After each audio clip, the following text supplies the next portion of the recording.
Friends, તમે આ રીતના કપડામાં નીકળેલું ફોર્મને કચરામાં ફેંકી દો છો તો ફેંકવાની ભૂલ જરા પણ ન કરતા તો વિડીયોના એન્ડ સુધી બનેલા રહેજો અને વિડીયો પસંદ આવે તો વિડીયોને લાઇક કરજો, શેર કરજો અને ચેનલને સબસ્ક્રાઇબ કરવાનું તો ભૂલતા જ નહીં. તો ફ્રેન્ડ્સ, સૌથી પહેલાં આપણે આ રીતના ફોર્મ છે તે લઈ લીધું છે અને આ રીતના આપણે કાપડ લઈ લીધું છે. કાપડ તમે કોઈ પણ આમાં લઈ શકો છો અને ત્યાર પછી આપણે આ રીતના ફોર્મનું માપનું આ રીતે ફોર્મ રાખીને આપણે આ રીતે તેના માપનું કાપડ છે તે સરસ રીતે કાતરેથી કટિંગ કરી લેવાનું છે. તો ફ્રેન્ડ્સ, આ રીતનું ફોર્મ છે તે આપણે જેન્ટ્સના કપડાં ખરીદતા હોય તેમાં નીકળતું હોય પણ આપણે તેનો કાંઈ જ રીયુઝ નથી કરતા અને તેને આપણે કચરામાં ફેંકી દેતા હોય, પણ ફેંકવા કરતાં આપણે તેનો સરસ એવો રીયુઝ કરી શકીએ છીએ. ત્યાર પછી આપણે આ રીતે કાતરેથી કટિંગ કર્યું હતું તેમાં આપણે આ રીતે તેને આ રીતે પલટાવીને આ રીતે તેના ઉપર સરસ એવી સિલાઈ કરી લેવાની છે. તો ફ્રેન્ડ્સ, તમારી પાસે જો આ રીતના સિલાઈ મશીન ન હોય તમે આ વસ્તુ છે તે હાથેથી પણ આ વસ્તુ બનાવીને તૈયાર કરી શકો છો. તો ફ્રેન્ડ્સ, આપણે આ રીતે ઘરમાં જો નાની નાની વસ્તુને ધ્યાનમાં રાખીને વસ્તુ જો ઘરે બનાવી લીધી ને તો આપણા ઘણા બધા પૈસા અને સમયની બચત થવાની છે. તો તમે જોઈ શકો છો કે આપણે આ રીતના સરસ એવી સિલાઈ કરી લીધી છે અને ત્યાર પછી આપણે આ રીતના જે ઓશિકાનું કવર હોય તે રીતનું આપણે આ રીતના તૈયાર કરી લીધું છે અને ત્યાર પછી આપણે આ રીતના ફોર્મ છે ત્યાંની અંદર પેક કરી દેવાનું છે. સરસ રીતે આ રીતે પેક કરી દેવાનું છે. તો ફ્રેન્ડ્સ, તમને આઈડિયા જરા પણ યુઝફુલ લાગે તો ચેનલને સબસ્ક્રાઈબ કરજો અને તમારા ફ્રેન્ડ્સ અને ફેમિલી મેમ્બરમાં જરૂર શેર કરજો. તો તમે જોઈ શકો છો કે ફોર્મ છે તે આપણે આ રીતે સરસ એવું પેક કરી દીધું છે અને ત્યાર પછી આપણે આ રીતના જે ઉપરનો ભાગ છે ત્યાં પણ આપણે સરસ રીતે આ રીતે ફોલ્ડ કરીને આપણે સરસ એવી સિલાઈ કરી લેવાની છે. ફોર્મ સાથે જ આપણે આમાં સિલાઈ કરી લેવાની છે.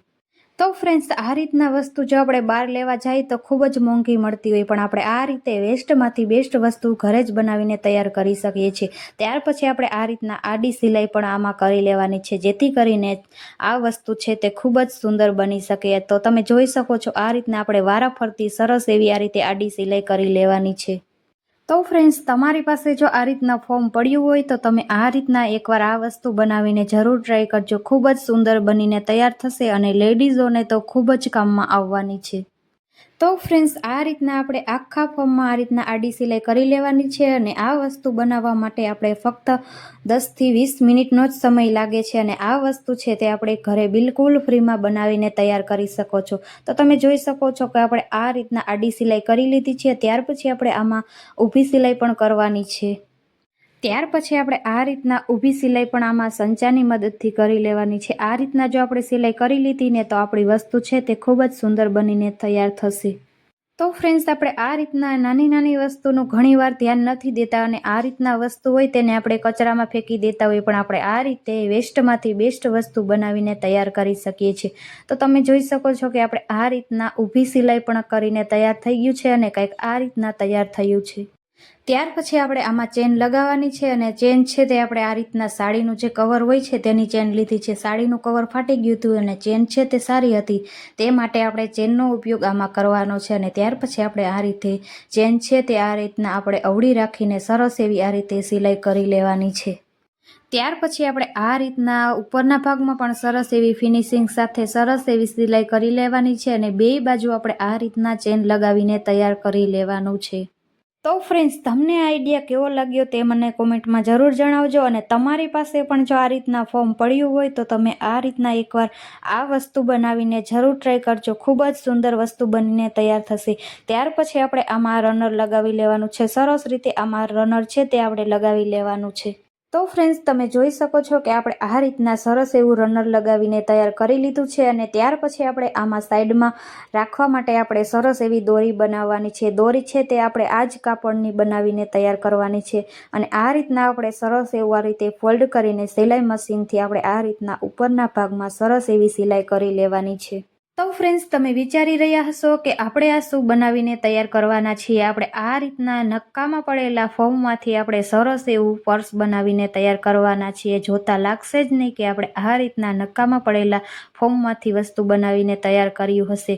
તો તમે જોઈ શકો છો કે આપણે દોરી છે તે સરસ રીતે બનીને તૈયાર થઈ ગઈ છે અને ત્યાર પછી આપણે આ રીતના દોરીને આ રીતના અંદરના ભાગમાં રાખીને આપણે આ રીતના જે વસ્તુ બનાવી છે તે આપણે આ રીતે અવળું રાખી અને આ રીતના નીચેના ભાગમાં આપણે આ રીતે ખૂણો છે તે દબાવી દેવાનું છે અને તેના ઉપર આપણે સરસ રીતે બે બાજુ આપણે સરસ એવી સિલાઈ કરી લેવાની છે.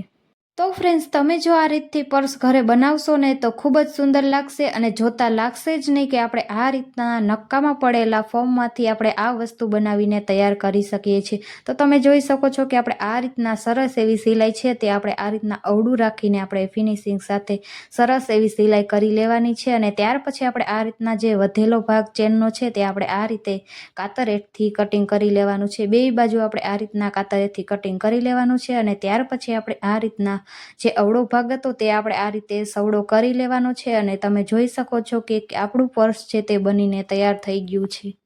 તો ફ્રેન્ડ્સ, લગ્નની સિઝન ચાલી રહી છે અને દરેક લેડીઝોને આ વસ્તુની જરૂર તો પડતી જ હોય છે. અને જ્યારે પણ આપણે બહારગામ લગ્નમાં જવાનું હોય ત્યારે આપણે આમાં આપણો મેકઅપનો સામાન, જ્વેલરી, કોઈ પણ વસ્તુ આમાં રાખીને લઈ જઈ શકીએ છીએ. જોતા લાગશે જ નહીં કે આપણે આ રીતે નક્કામાં પડેલા ફોર્મમાંથી આ વસ્તુ બનાવીને તૈયાર કરી હશે. તો ફ્રેન્ડ્સ, જો તમે આ પર્સ ઘરે બનાવી લીધું ને તો તમારા આજુબાજુવાળા પણ તમને પૂછશે કે આ પર્સ છે તે તમે ક્યાંથી ખરીદીને લાવ્યા છો. જોતા લાગશે જ નહીં કે આપણે આ રીતે નકામા પડેલા ફોર્મમાંથી આ વસ્તુ બનાવીને તૈયાર કરી શકીએ છીએ. તો તમે જોઈ શકો છો કે આપણે આપણું આમાં મેકઅપનો સામાન, જ્વેલરી ભરીને પણ આ બતાવ્યું છે. તો તમે જોઈ શકો છો કે આ પર્સ છે તે આપણે બહાર લેવા જતા હોય તે રીતનું જ બનીને તૈયાર થઈ ગયું છે. જોતા લાગશે જ નહીં કે આપણે આ રીતે નક્કામાં પડેલા ફોર્મમાંથી આ વસ્તુ બનાવીને તૈયાર કરી શકીએ છીએ.